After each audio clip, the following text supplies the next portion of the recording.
Expenditure में, अच्छा income method से क्वेश्चन बनवा दिए थे, एक बनवाए थे, एक बोले थे बना लीजिएगा, तो जब बोले थे बना लीजिएगा तो कौन कौन बना लिया?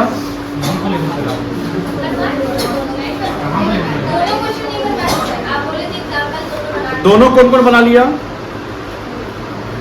तुम लोगों क्या स्थिति है? बोले थे बनाने के लिए, क्या नहीं बनाई तुम लोग? तुम ग्रुप में ऐड हुआ है? ग्रुप में क्लास होने के बाद तुम ग्रुप में ऐड हुआ है? ऐड क्या नहीं होता है? तुम लोग ग्रुप में ऐड होगा तो सारा इंफॉर्मेशन वहीं जाता है, पीडीएफ फाइल। अब तो अभी एब्सेंट नहीं किए आप एब्सेंट किए हैं, एब्सेंट किए ना, बोलिए हाँ ये ना, तो डेटा कैसे मिलेगा आपको? यहाँ क्लासेस के कुछ सिस्टम है कि जैसे मान लीजिए कि आप एब्सेंट कर गए, ये क्लासेस आपको देख लेना है, वीडियो यूट्यूब पे देख लेना, सब्सक्राइब किए हैं आप? किए हैं बेटा, यूट्यूब पे देख लेने। उसमें क्या होगा कि समझ में आएगा। दूसरी बात कि पीडीएफ फाइल का एक क्लासरूम ग्रुप होता है, जो सर ने लिखवाया वो पीडीएफ फाइल चला जाता है, तो वहाँ से आप घर बैठे बैठे ले सकते हैं। मतलब ऐसा नहीं कि जो क्लास में छूट गया वो छूट गया, वो जीरो नहीं होगा, वो सारा डेटा आपको चला जाएगा घर पे। ये आपको एक बेनिफिट मिल रहा है, तो उसके लिए आपको ग्रुप में ऐड हो जाने हैं। आप दोनों क्लास छुट्टी होने के बाद, हम अगर भूल जाते हैं फिर भी आप अपने आप को याद करके मिल लीजिएगा, सर हमको ऐड कर दीजिए। और सब लोग ऐड हो चुके हैं, आप ऐड हुए हैं बेटा? 2 महीना से पढ़ रहे अभी तक आप ऐड नहीं हुए? तुम ऐड हुआ है श्रेयांश? तुम ऐड हुआ, वो कैसे नहीं ऐड हुई?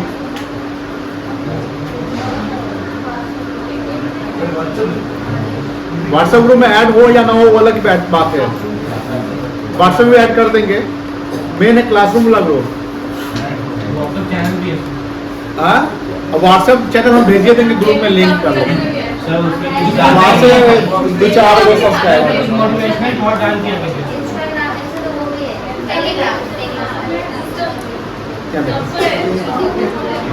हाँ यहाँ हलाने के लिए प्लीज देखो, given the following data using income method, हमको कौन सा मेथड अप्लाई करना है? नेशनल इनकम निकालने कितने मेथड है? कौन कौन है?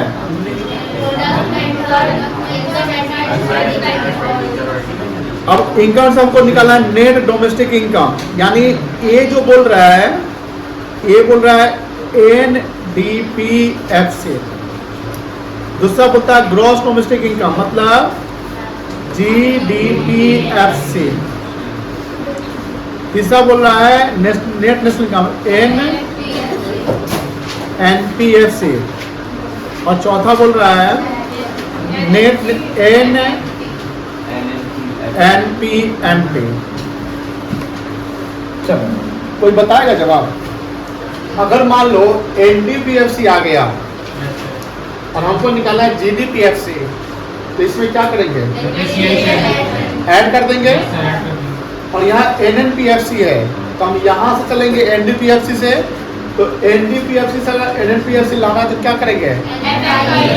NFI ऐड कर देंगे। और मान लो NNPFC से हमको NNPMP पे चलना है, क्या करेंगे? क्या करेंगे? माइनस नहीं करेंगे, प्लस करेंगे, क्योंकि आप FC से MP में जा रहे हो। ये बहुत बार बताए हुए, MP माइनस NIT बराबर FC होता है, MP माइनस NIT बराबर क्या होता है? तो FC प्लस NIT बराबर ना MP होगा। समझ गए ना? चारों पॉइंट समझ गए। सवाल में 7 आइटम दिए हुए हैं, 7 आइटम देखो, एक जो डेप्रिसिएशन का जो इसमें होने वाला है, चलो इनडायरेक्ट टैक्स यहाँ लिखा हुआ है, सब्सिडी दिया हुआ है, ये नेट नहीं लिखा हुआ है, क्या लिखा हुआ है? 1 और 2 को नेट कर दो तो NIT आ जाएगा। कितना आएगा? 7200 क्या आएगा? NIT मिल गया, डेप्रिसिएशन मिल गया, तो ऊपर का 3 आइटम समझ में आ गया। अब देखो mixed income of self employed, जैसे इनकम के दिन बताया जाए आपका क्या था? Compensation of employ, compensation employ में कितने आइटम थे? एक था ऑपरेटिंग सरप्लस, ऑपरेटिंग सरप्लस कितना आइटम? क्या क्या था? रेंट, इंटरेस्ट और प्रॉफिट। प्रॉफिट के भी कितने आइटम? क्या क्या 3 आइटम था? डिविडेंड, कॉर्पोरेट टैक्स और अनडिस्ट्रीब्यूटेड प्रॉफिट। उसके बाद आते हैं मिक्स्ड इनकम। मिक्स्ड इनकम क्या होगा? मतलब कि जो सेल्फ एम्प्लॉयड कोई पर्सन कमा रहा है, जो उसका अपना सैलरी, रेंट, टेंट, यानी जहाँ इनकम को हम सेपरेट नहीं कर सकते, वही इनकम क्या हो गया?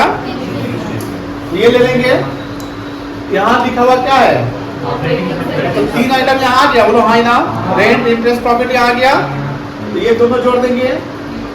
और ये कॉम्पनसेशन एम्प्लॉय, तो ये मतलब कि 7 नंबर, 5 नंबर और 4 नंबर ऑप्शन जुटेगा। तो 7, 5, 4 जुटेगा तो क्या आएगा? आएगा, बोलो हाँ ना। तो 7 नंबर कितना है? 24,000 प्लस 28,000, 62। क्या ये एनडीपीएफसी आ गया? बोलो हाँ ना। चलो, पहला पॉइंट क्लियर हो गया। देखो हम बता रहे हैं आपको बना लेना है। अब ये घर पे बनाना है और सबको कल चेक करेंगे। नहीं बनाए तो कान पकड़े घुमाएंगे। क्या पकड़े घुमाएंगे? चाहे वो गर्ल्स हो या बॉयज हो। कल शनिवार है, आप क्या बोले? कौन सा बुक? अच्छा, आपके पास कौन सी बुक है? अरे बेटा, आपको खरीदना पड़ेगा ना। अब वीक के ओरिजिनल है, मैक्रो इकोनॉमिक्स वीक के ओरिजिनल। किसी मैक्रो पढ़ना, इंडियन भी पढ़ना है ना, मैक्रो वीक के ओरिजिनल। चलो, तो एक पॉइंट हो गया। बोलो ना। अब देखो सेकंड में क्या निकालना है? जीडीपी। तो एनडीपीएफसी 62 हो गया। क्या करोगे इसमें आप? कितना है डिप्रिसिएशन? कितना आएगा? 63,000 है आंसर। चलो, और उसका फिर सवाल क्या है? एनडीपीएफसी, तो पहले यहाँ पर आ जाओ। एनडीपीएफसी कितना आया था? ए भाई, एनडीपीएफसी कितना आया था? 62,000 आया था। कितना आया था? अब ये नाम तो एनएफआई जोड़ेंगे। एनएफआई से करो कितना है? एनएफआईए तो माइनस कर देंगे तो 61,007 में हो जाएगा। 61,000 कहाँ गया? यहाँ गया 61,700। उसके बाद फिर क्या पूछा? एनएनपी, एमपी, तो एफसी प्लस एनआईटी, तो 61,700 था ना वो। 61,700 प्लस एनआईटी 7200, 68,000 बन गया। सर आप बना दिए। अब देखो इसको आप बोलिएगा सर आप बना दीजिए, तो फिर आप करते क्या है? ये आपको खुद करके आना है। हम सारा आंसर डाल दिए, कोई दिक्कत नहीं ना बेटा। बनाइएगा, आपको आपके पढ़ाई की कसम है।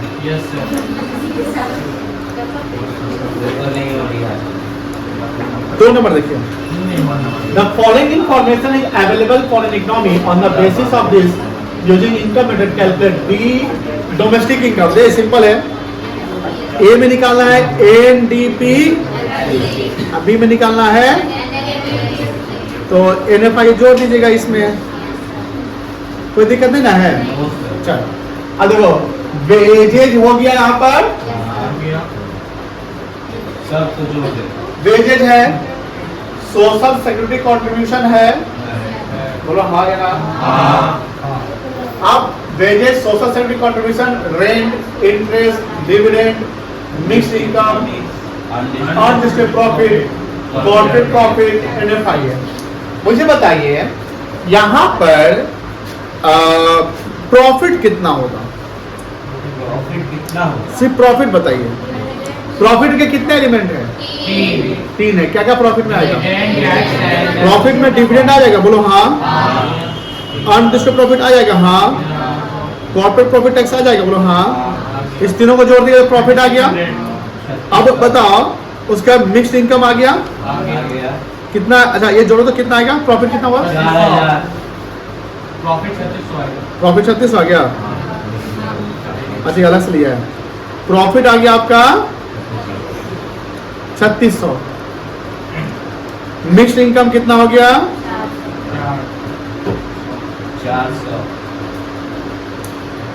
400। उसके बाद वेजेज और सोशल सिक्योरिटी कंट्रीब्यूशन, क्या ये कॉम्पनसेशन ऑफ एम्प्लॉय आ जाएगा? बोलो हाँ या ना। कॉम्पनसेशन ऑफ एम्प्लॉय में कितने आइटम थे? 4। तो 4 10,000 प्लस 400 कितना आएगा? कॉम्पनसेशन 10,400। और कुछ होगा? वेजेज ले लिए, रेंट और इंटरेस्ट ऑपरेटिंग सरप्लस में आ जाएगा। तो रेंट कितना है? 5,000 और इंटरेस्ट कितना है? 4,400। 400। और कुछ आएगा? डिविडेंड हो गया, मिस इनकम हो गया, ये हो गया, सब हो गया। क्या ये डिविडेंड डोमेस्टिक इनकम आ जाएगा? चलो कितना आएगा बताओ? 30,000, 19,800। और NFIA कितना है? प्लस में है 20,000। अब मेरा एक सवाल है यहाँ पर, इस सवाल में ऑपरेटिंग सरप्लस कितना हो बताओ?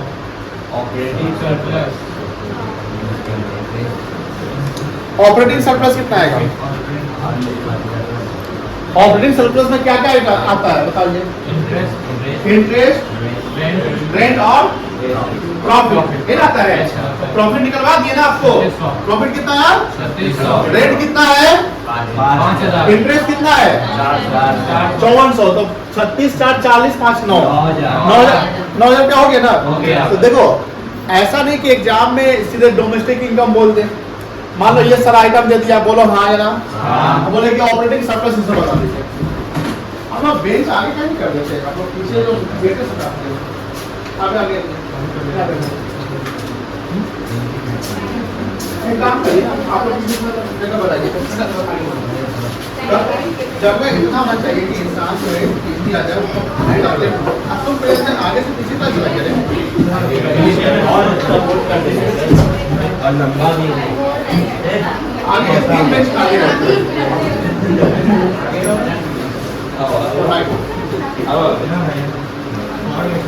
हाँ। तो देखिए सवाल एग्जाम में जो ऐसे है कि सिर्फ वो नहीं पूछेगा कि डोमेस्टिक इनकम बताइए, नेशनल इनकम बताइए। आपको ये भी आना चाहिए कि डोमेस्टिक इनकम में क्या क्या जुड़ा और इनकम मेथड चलते तो क्या क्या जुटते हैं। अब मान लो कि 4 आइटम जुटते हैं, 4 कितना फैक्टर इनकम जुटते हैं? 4।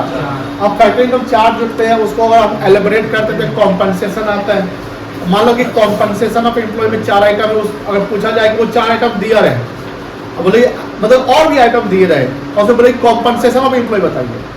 जैसे मेरा यहाँ सवाल है, इसी सवाल में आइए, कॉम्पनसेशन टू एम्प्लॉय कितना होगा?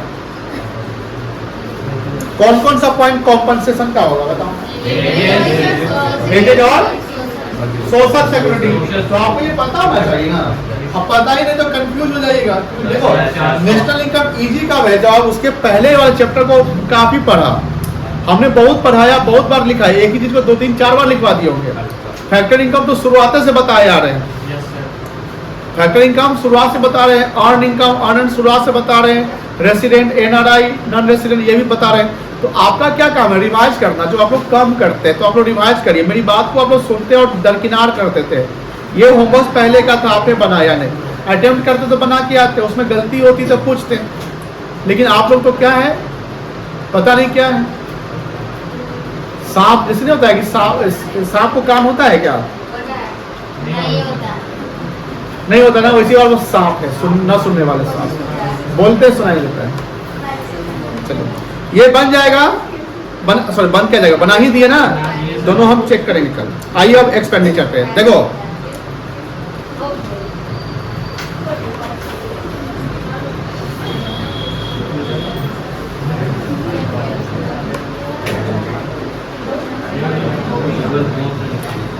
खर्चा कौन करता है? हाउस होल्ड करता है, प्रोड्यूसर करता है, गवर्नमेंट करती है, फॉरेन बायर खर्चा करते हैं इंडिया में, करते हैं। इंडियन बायर बाहर में खर्च करते हैं।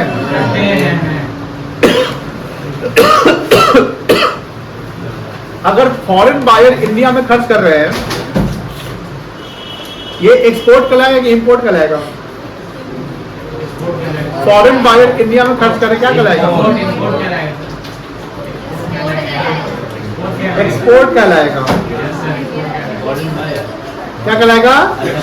एक्सपोर्ट। और वही अगर इंडियन बायर्स बाहर खर्च कर रहे हैं तो क्या कहलाएगा? जब हम एक्सपोर्ट और इंपोर्ट को जोड़ एडजस्ट करते हैं, कितना गया कितना आया, तो उसको नेट कहते हैं। क्या कहते हैं? वही नेट एक्सपोर्ट कहलाएगा।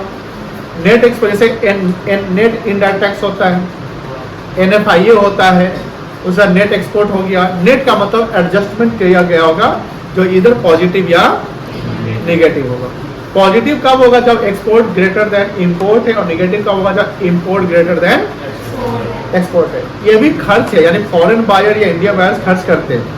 तो यहाँ पर जब हम बात करते हैं एक्सपेंडिचर मेथड की, जैसे हमने एक आउटपुट मेथड पढ़ा था, क्या पढ़ा था? आउटपुट मेथड देखा था कि the value of final goods and services, final goods and service जो इसका मार्केट वैल्यू, उसी को हम लेते थे। और आउटपुट मेथड से जब आप जोड़ते थे तो पहले आप सेल्स से आप आउटपुट पे जाते थे, आउटपुट से इंटरमीडिएट कॉस्ट निकालते थे, वैल्यू एडेड आता था। वैल्यू एडेड से जो वैल्यू एडेड है उसका सम करते तो वो क्या कहलाता था? GDP MP कहलाता था। क्या कहलाता था? GDP MP। MP क्यों कहलाता था? बिकॉज सर वो मार्केट प्राइस पे है, उसमें एडजस्टेड रहते थे आपके, मतलब कि जो सब्सिडी वैसे एडजस्टेड रहते थे। और वो G क्यों कहलाता था? क्योंकि कोई ऐसे एसेट्स खरीदे जो डेप्रिसिएबल आइटम है, सारे G नहीं हो सकते।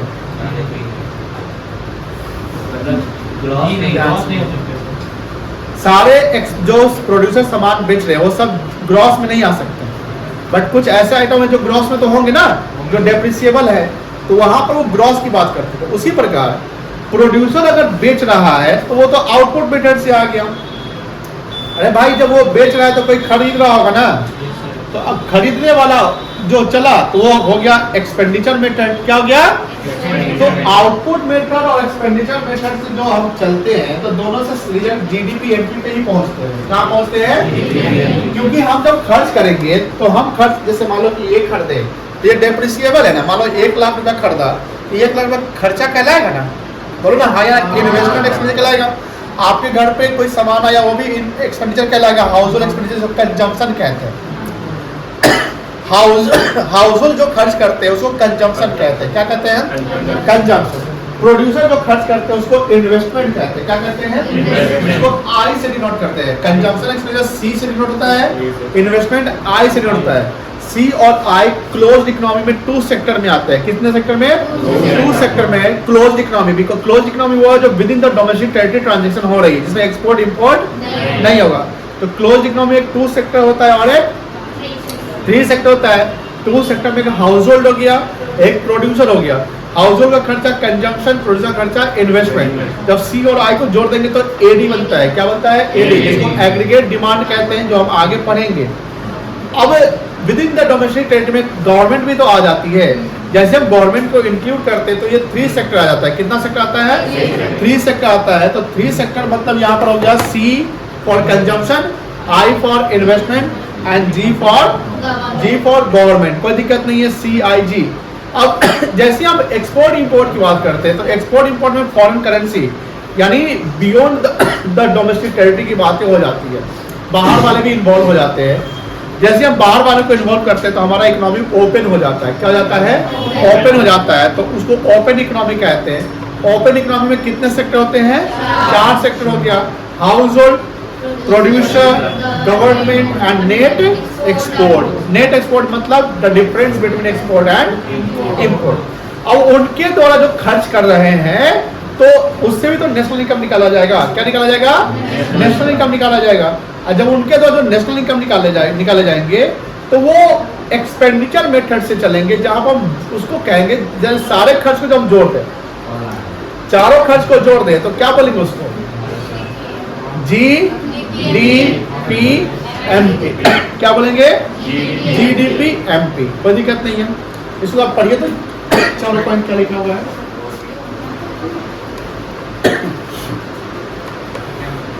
हाँ,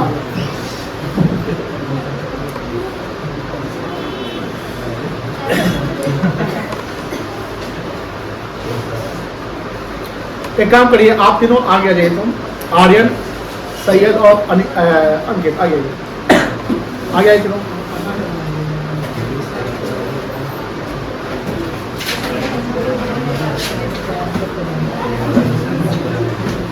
इस पेज पे बैठिए।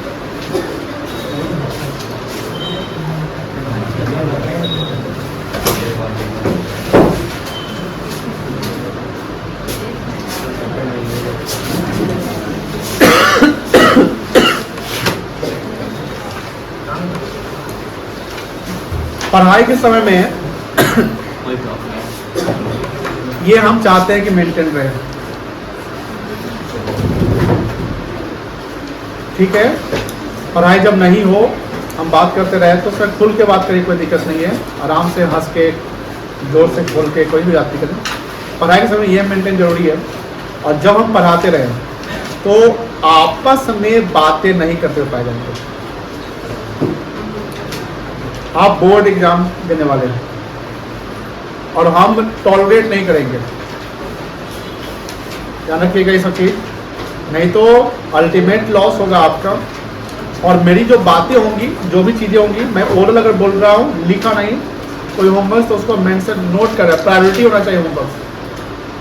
मेरा दिया गया होमवर्क प्रायोरिटी होना चाहिए और वो होना चाहिए, बनना चाहिए। बने ना बने वो बात की बात है, अटेम्प्टेड होने चाहिए। क्या होना चाहिए? अटेम्प्टेड। अगर मैं बोला कि आपको फिर चेक कराना है तो फिर चेक कराना है, कोई बहाने नहीं, कोई एक्सक्यूज नहीं। घर पे जाके पढ़ाई, no time pass, hand improvement और बहाना नहीं। और अगर बनाए और जल्दीबाजी कोई कर रहा है लिखने में और हैंड राइटिंग खराब कर रहा है तो समझ लो हम आपके लिए रुक जाएंगे, आपको नोट्स जाते हैं, हैंड राइटिंग एकदम होना चाहिए, प्रेजेंटेशन, नहीं तो फिर दिक्कत होगी, ध्यान रखिएगा। क्योंकि सबसे अल्टीमेट, सबसे इंपॉर्टेंट चीज़ आपका पढ़ाई, और हम पढ़ाई से, आपके पढ़ाई से कॉम्प्रोमाइज नहीं करेंगे, क्योंकि आपका कैरियर मेरा कैरियर है। आपका कैरियर बन जाएगा, बाद में आप बोलिएगा कि हाँ सर क्या पढ़े, अच्छे से पढ़ाए। कैरियर नहीं बनेगा, गाली दीजिएगा या बोलिएगा अरे भाई वहाँ पढ़ाई नहीं किया ठीक से, बातें करते में ज़िंदगी निकाल दी है। ये सब ध्यान रखना। चलो अब थोड़ा सा हम लोग थ्योरी पे आते हैं, मतलब रीड आउट करते हैं। अभी तक हमने जो समझाया वो आपको समझ में आया है? जो डाउट होगा उसको आप पूछिएगा। हम जब पढ़ाते रहेंगे उसमें आप टोकिएगा नहीं, जो उस समय अगर डाउट आते हैं आप अपने कॉपी पे मार्किंग कर लीजिए, ये सर से हमको पूछ लेना या हैंड रेज कर लीजिएगा। देखिए, according to this method national income is estimated in terms of expenditure on purchase of final goods and services produce in the economy during the accounting. Since final expenditure comprises C, कोई भी final goods खरीदने वाले कितने, कौन कौन है final goods खरीदने वाले? क्या प्रोड्यूसर फाइनल गुड्स खरीदता है? गवर्नमेंट भी खरीदती है। तो इसमें क्या क्या कॉम्पोजिशन आता है? एक तो आएगा कंजम्पशन सी, एक आएगा investment I. C called consumption, I called, यानी एक्सपेंडिचर मेथड के कंजम्पशन मेथड भी कहला सकते हैं, इन्वेस्टमेंट मेथड भी कहला सकते हैं। और हमने शुरू से बताया रहा है कि खर्चा करने का मतलब हुआ कि आपने कमाया पहले तब खर्च किया। बोलेगा कि हम सर कमाते नहीं फिर भी तो मेरी खर्च होती है, ठीक है, लेकिन आपके पेरेंट्स जो कमा के दे रहे हैं पैसा, उसी से आपकी खर्च हो रही है। तो हम जो कमा कर खर्च करें वो डिस्पोज, यानी हम अपने अर्निंग्स को, अपने इनकम को डिस्पोज कर रहे हैं। तो this is also called the income disposal method. Estimation of expenditure on final goods produced during the year with in the domestic territory. अब सिंपल सी बात है, नेट एक्सपोर्ट को हटा दो, नेट एक्सपोर्ट को, क्योंकि नेट एक्सपोर्ट में वो आ जाता है आपका क्या, एक्सपोर्ट और इंपोर्ट दोनों आ जाते हैं, तो वो with in the domestic territory नहीं ना कहलाएगा।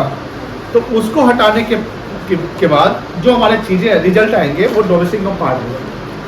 लेकिन ये ध्यान रखिएगा, अगर हम एक्सपोर्ट कर रहे हैं, एक्सपोर्ट में गुड्स प्रोड्यूस कहाँ हुआ, विद इन द,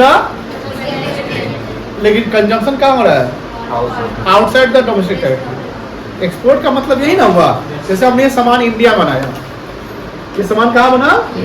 तो produce with in the domestic territory कहलाएगा। एक्सपोर्ट कब कहलाता है? कोई भी सामान एक्सपोर्ट का मतलब क्या होता है? सेलिंग गुड्स टू, तो ये मान लो लंदन चला गया, लंदन चला गया तो वही ना कंज्यूम होगा ये गुड्स, है कि नहीं? अब हम जब एक्सपेंडिचर को सारे से जब जोड़ देंगे तो वो मार्केट वैल्यू के इक्वल होता है। किसके इक्वल होता है? क्योंकि प्रोड्यूसर जो बेच रहा है जिस सब रेट पे, वही रेट पे कोई खरीद रहा है, तो वो एक्सपेंडिचर है मार्केट वैल्यू पे। This is called the जीडीपीएम।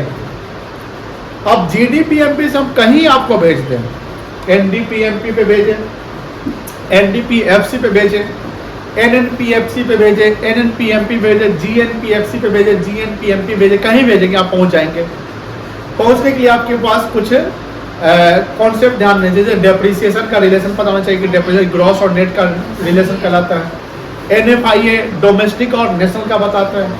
NIT MP और एफसी का बताता है। ये सब चीजें आपको पता होना चाहिए।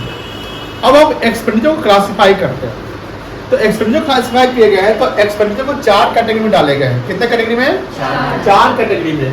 Final expenditure as expenditure on purchase of domestically produce final goods and services during the accounting year is broadly classified into 4 category. 4 category अभी बताया है क्या क्या है? एक हाउस होल्ड का खर्चा, जिसको बोलेंगे प्राइवेट फाइनल कंजम्पशन। दूसरा प्रोड्यूसर का गया, अच्छा यहाँ आ गया। दूसरा मान लो यहाँ गवर्नमेंट ले लिया, गवर्नमेंट का खर्चा, जैसे गवर्नमेंट डिफेंस पे खर्च कर रही है, इंफ्रास्ट्रक्चर पे खर्च कर रही है, टेलीकम्युनिकेशन पे खर्च कर रही है, ये सब। अच्छा, इलेक्शन जो चल रहा है ना, तो इलेक्शन कमीशन जो खर्चा वो कर रही है, जैसे पोलिंग बूथ बनाया या जो भी काम करते हैं ना, पोलिंग एजेंट सब होते हैं, वो खर्चा क्या गवर्नमेंट खर्चा कहलाएगा? गवर्नमेंट कहलाएगा कि नहीं कहलाएगा? अभी नरेंद्र मोदी जाके कहीं भाषण दे रहे हेलीकॉप्टर से, यशस्वी यादव, सॉरी क्या नाम है, तेजस्वी यादव, सॉरी, जा रहा है, तो ये सब बताओ, ये सब खर्चा गवर्नमेंट से कहलाएगा? ये नहीं कहलाएगा, वो पार्टी का खर्चा है। वो अभी नरेंद्र मोदी जो है, मान लो कि भाषण कहीं देने जा रहे हैं, अगर वो इलेक्शन कैंपेन कर रहे हैं ना, तो इलेक्शन कैंपेन में 1 रुपया सरकार का यूज नहीं होगा। वो बीजेपी के जो फंड रहते हैं वो खर्च होंगे। हाँ, मान लीजिए कि उसी बीच कोई, मान लो कि किसी कंट्री का कोई अभी आया, कोई रिप्रेजेंटेटिव आया, अभी ना जो प्रधानमंत्री की मीटिंग बाहर वाले से जनरली नहीं हो रही है, नहीं मान लो अभी कोई डिसीजन लेना है पीएम को, किसी कंट्री के साथ कोई टाई अप करने हैं, ट्रीटी साइन करने हैं, या प्रधानमंत्री 2 दिन के लिए सऊदी अरब चले गए किसी पर्पस के लिए, तो वहाँ जो खर्चा हुआ वो किसका खर्चा होगा? इलेक्शन पे जो इलेक्शन कमीशन, क्योंकि इलेक्शन कमीशन गवर्नमेंट ऑर्गेनाइजेशन है, इलेक्शन कमीशन क्या है? तो इलेक्शन कमीशन का खर्चा गवर्नमेंट एक्सपेंडिचर में यहाँ आ जाएगा। लेकिन मान लो कि सवाल में ऐसे भी पूछ सकता है कि मान लो कि एक पॉलिटिकल पार्टी, लेट से बीजेपी ने 50 करोड़ खर्च किया अपने इलेक्शन कैंपेन पे, तो क्या ये गवर्नमेंट से कहलाएगा? नहीं कहलाएगा। ठीक है, चलिए अब यहाँ पर नेक्स्ट है आपका इन्वेस्टमेंट कौन करता है ये, और net export, export, M for, कोई दिक्कत नहीं है। अब प्राइवेट समझिए, प्राइवेट खर्चा में क्या क्या आएगा? प्राइवेट खर्चा में 3 चीज आएगा। कितना चीज आएगा? 3 चीज। एक तो कंज्यूमर का सर्विस, जो कंज्यूमर से आप लोग सर्विस ले रहे हैं हमसे, आप किसी डॉक्टर से सर्विस लेते हैं, आपका घर बन रहा है तो इंजीनियर से सर्विस लेते हैं, आप किसी कंसल्टेंट से सर्विस ले रहे हैं, तो दीज आर द सर्विसेज। उसके अलावा जो आप मान लीजिए जैसे आप कोई भी जैसे सब्सक्रिप्शन लिए हो, सब्सक्रिप्शन लिए तो वो भी सर्विस मिल रहा है आपको, तो वो भी खर्च है आपके, तो कंज्यूमर सर्विस आ जाएगा। सेकेंड है आपका consumer non durable goods. Non durable goods क्या होता है? वन टाइम पेरिशेबल नेचर का होगा, जैसे ब्रेड, वेजिटेबल्स का हो गया। That is goods which are not repeatedly used like butter, milk. Consumer durable goods. Durable में देखो घर वगैरह सब, हाउस होल्ड वाला जो घर बनाता है ना, उसके लिए वो एक्सपेंडिचर कहलाएंगे, लेकिन कैपिटल कहलाएगा हाउस होल्ड एक्सपेंडिचर। ठीक है ना, घर पे जो हमने खर्चा किया। कंज्यूमर ड्यूरेबल गुड्स का जो रिपीटेडली यूज कर रहे हैं, जैसे वॉशिंग मशीन, टीवी, फर्नीचर वगैरह। इसमें और भी चीज आ जाएंगे। यहाँ पर थोड़ा देखिएगा प्राइवेट खर्चा तो हमने यहाँ पर, हाँ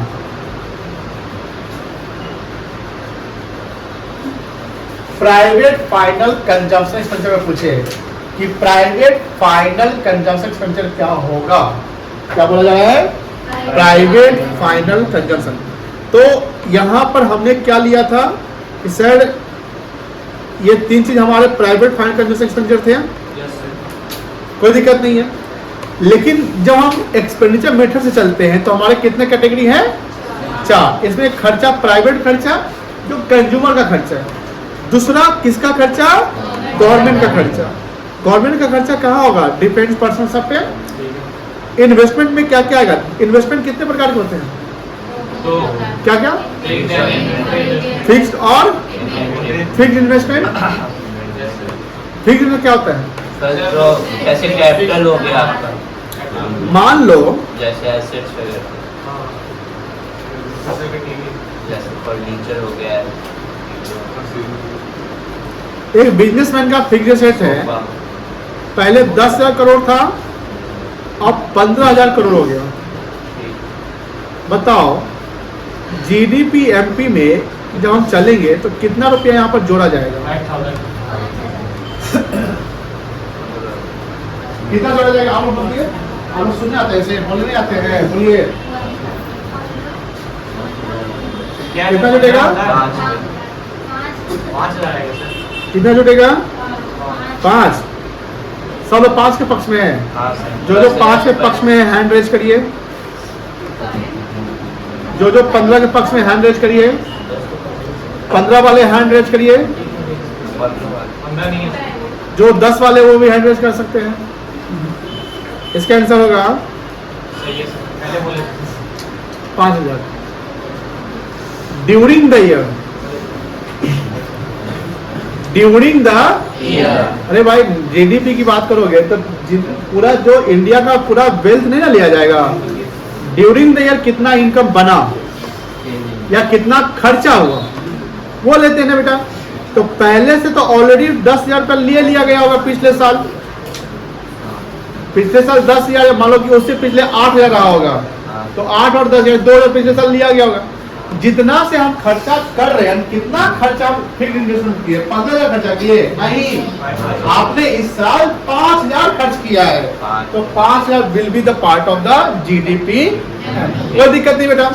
तो प्रोड्यूसर जो है दो चीज में खर्चा करता है, एक फाइनल गुड्स पे और एक इंटरमीडिएट पे।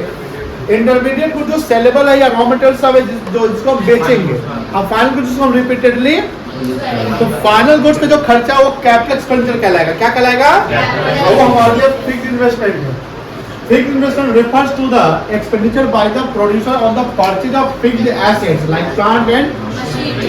Economists often classify fixed investment as business fixed investment, fixed investment by the household in terms of construction of a house, जो बिल्डिंग्स और रेसिडेंशियल वाला बनाता है, एंड पब्लिक फिक्स्ड जो गवर्नमेंट खर्च करती है इंफ्रास्ट्रक्चर पे, रोड पे, डैम पे। मतलब कि फिक्स्ड इन्वेस्टमेंट को इकोनॉमिस्ट ने ऐसे क्लासिफाई किया है कि प्रोड्यूसर भी खर्च करता है कैपिटल गुड्स पे, तो उसको बिजनेस फिक्स्ड इन्वेस्टमेंट कहेंगे, क्या कहेंगे, जैसे ये मेरे बिजनेस फिक्स्ड इन्वेस्टमेंट हो गया। मेरा जो घर है वो क्या कहलाएगा, हाउस होल्ड फिक्स्ड इन्वेस्टमेंट, जो हम घर पे खर्चा किए, गवर्नमेंट ने रोड बनवाया, डैम बनवाया, एयरपोर्ट बनवाया, गवर्नमेंट की मान लो कि जैसे रेलवे बन गया, रेल ट्रेन बन गया, तो वो सब फिक्स्ड इन्वेस्टमेंट कहलाएगा, government fixed investment. Like expenditure by the government of the control road, dam and bridges. Inventory जानते हो जो गुड्स पे खर्च हो रहे हैं। अब इन्वेंट्री में मान लो जैसे चेंज इन इन्वेंट्री जानते हैं, चेंज इन स्टॉक, मान लो ओपनिंग स्टॉक 10,000 है, क्लोजिंग 11,000 है, तो बताओ कितना खर्चा इन्वेंट्री में हुआ, 1,000। कितना खर्चा हुआ, ध्यान रखिएगा, क्लोजिंग नहीं लेंगे, जितना से चेंज यानी फिक्स्ड इन्वेस्टमेंट जितना से चेंज हुआ वो ले लो, इन्वेंट्री इन्वेस्टमेंट जितना से चेंज हुआ वो ले लो, तो ये investment. Net export the difference between export and import. अब जीडीपी एमपी लेंगे तो जीडीपी एमपी में क्या क्या आ जाएगा, प्राइवेट फाइनेंस का जो कंज्यूमर का खर्चा ले लो, इसमें क्या जोड़ो, गवर्नमेंट का खर्चा। अब देखो ये चीज देखो ध्यान से, ये 3 आइटम जहां पे उंगली है। बिजनेस फिक्स्ड इन्वेस्टमेंट, यानी बिजनेसमैन जो एसेट्स फिक्स्ड एसेट खरीदा, बोलो हाँ ना। गवर्नमेंट फिक्स्ड इन्वेस्टमेंट, गवर्नमेंट ने जो रोड, डैम, ब्रिज, ये टनल, ये सब बनवाया, बोलो हाँ ना। And investment on residential construction, जो हाउस होल्ड फिक्स्ड इन्वेस्टमेंट, ये आ गया। क्या अब इस तीनों का जब सम करेंगे तो क्या आएगा? Gross domestic fixed investment. जैसे ऑपरेटिंग सरप्लस था, याद है? बोलो है ना। तो ऑपरेटिंग सरप्लस में कितने आइटम थे? 3 थे।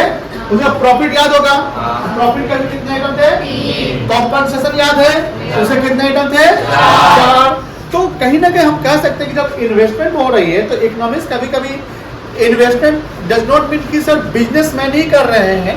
अगर हमने अपना एक बंगला घर बना लिया तो समझ लो कि हमने हाउस होल्ड पे इन्वेस्टमेंट कर दिया कि हाँ 10 लाख का 50 लाख का घर बना ना। तो अब गवर्नमेंट ने मानो टनल बनवाया। अभी देखे होगा कि मुंबई में वो बना, क्या बना? अटल सेतु बना, ऐसा कुछ है, अटल सेतु। उसमें कितना करोड़ खर्च हुए पता है लोगों? 21 करोड़। तो ये क्या कहलाएगा? गवर्नमेंट फिक्स्ड इन्वेस्टमेंट कहलाएगा। गवर्नमेंट को से रेवेन्यू आएगा कि नहीं आएगा? चलो अब देखो inventory investment gross domestic fixed investment का पार्ट, यहाँ पर वर्ड क्या लिखा हुआ है? तो फिक्स्ड इन्वेंट्री थोड़ी आएगा क्या? नहीं। लेकिन क्या हम जीडीपी एमपी मिलेंगे? खर्चा तो है तो ले लेंगे। अब इन्वेंट्री में क्या है? चेंज, डेल्टा स्टॉक को चेंज स्टॉक कहते हैं ना, क्लोजिंग माइनस और नेट एक्सपोर्ट माइनस, सबका सम मिलेगा तो क्या आएगा? जीडीपी। कोई दिक्कत है तो बोलो हाँ। अब देखो जीडीपीएनपी को हम कन्वर्ट करेंगे कहाँ पे? एनएनपीएफसी क्या कराएगा? तो पहले यहाँ से क्या माइनस करोगे? ये एन आ जाएगा, फिर एनआईटी माइनस करोगे तो एफसी हो जाएगा। एमपी और एनआईटी मतलब एफसी। एनडीपीएफसी हो गया डोमेस्टिक इनकम। एनएफआई जोड़ दिए, पता है नहीं? एनएनपीएफसी बताया हुआ ना।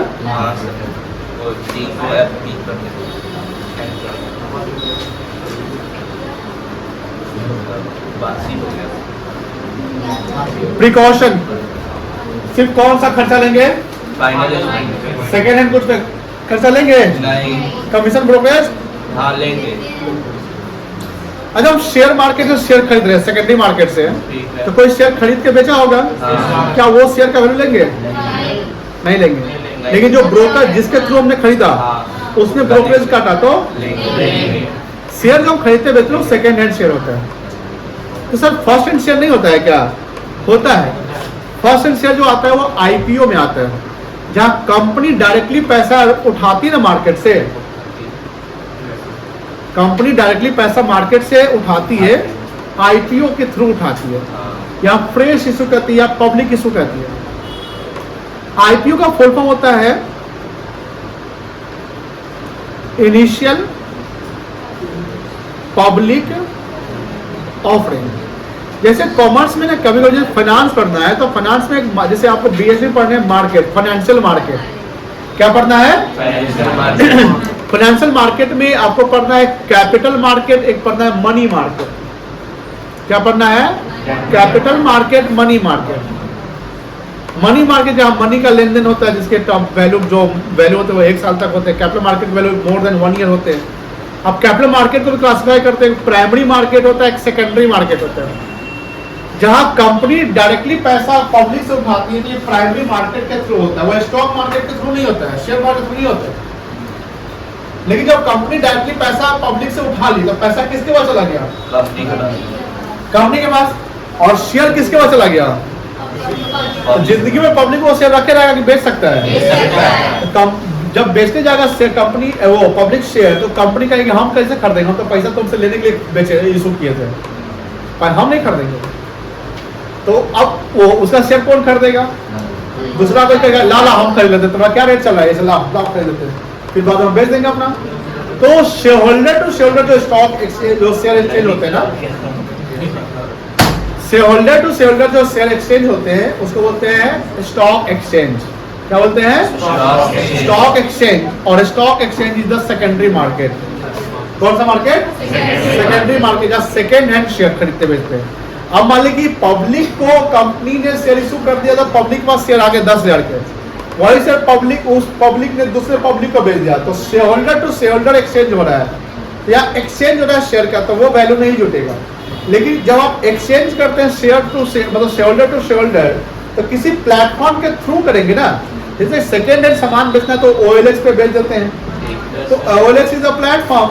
हमको रेस्टोरेंट से खाना ऑर्डर करना है तो जोमेटो के थ्रू ऑर्डर करते हैं, तो जोमेटो इज अ प्लेटफॉर्म, जो इंटरमीडियरी। तो जैसे कोई सामान ऑनलाइन परचेज करते हैं अमेजोन से, तो सारा प्रोडक्ट अमेजोन बेचती है क्या, उसमें सेलर्स रजिस्टर्ड होते हैं, तो सेलर अमेजोन क्या है, प्लेटफॉर्म हो गया।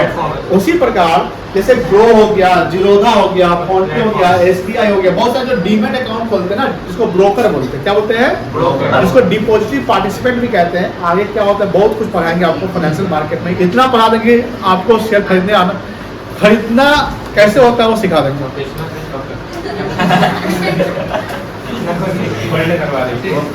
एक बार ना एक आदमी, मतलब एक आदमी क्या, मेरा भाई एक शेयर मार्केट में फ्यूचर ऑप्शन खेलता है, 12,000 रुपया लगाया वो। ये बात हमको 5-6 महीने बाद पता चला, फ्यूचर ऑप्शन। तो कभी एक दिन बैठे हुए थे तो बोला कि फ्यूचर ऑप्शन से हम लोग बातें करते हैं, हम थे और मेरे बहनों ही थे, वो CA हैं, तो कभी बातें होती रहती है शेयर ओवर की। तो हम लोग बोलते बाप रे फ्यूचर ऑप्शन बहुत बेकार होता है, तो हम जीवन में हम कभी अभी तक नहीं खेले हैं, इवन तो मेरे ब्रदर इन लोग भी नहीं खेले हैं। हाँ वो भी खेले, वो भी गवा है पैसा, 5-7 हज़ार का वो भी डुबाए हैं। तो इसके वो मेरा भाई बैठा हुआ था, बोलता है हमरो लॉस हो गया था। हम कितना लॉस हो गया, 12,000 रुपया, कितना देर में, आधे घंटे में। फ्यूचर ऑप्शन एक ऐसा मतलब कि रिस्क होता है, मतलब कि 99% लॉसेस से फेल होते हैं, लेकिन 1% लोग अगर किस्मत अगर चमक गया तो 10,000 रुपया भी लगाते हैं ना, 10,000 तो 10 लाख बना सकते हैं 1 घंटे में।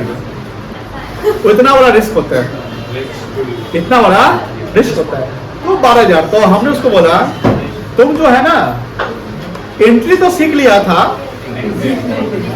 एग्जिट नहीं सीखा। तुम बन गया अभिमन्यु, क्या बन गया, अभिमन्यु। जब इंसान रखेगा जिस फील्ड में जा रहे हो ना, उस फील्ड से निकलना कैसे वो सीख के पहले जाओ, पहले निकलना सीखो तभी करो।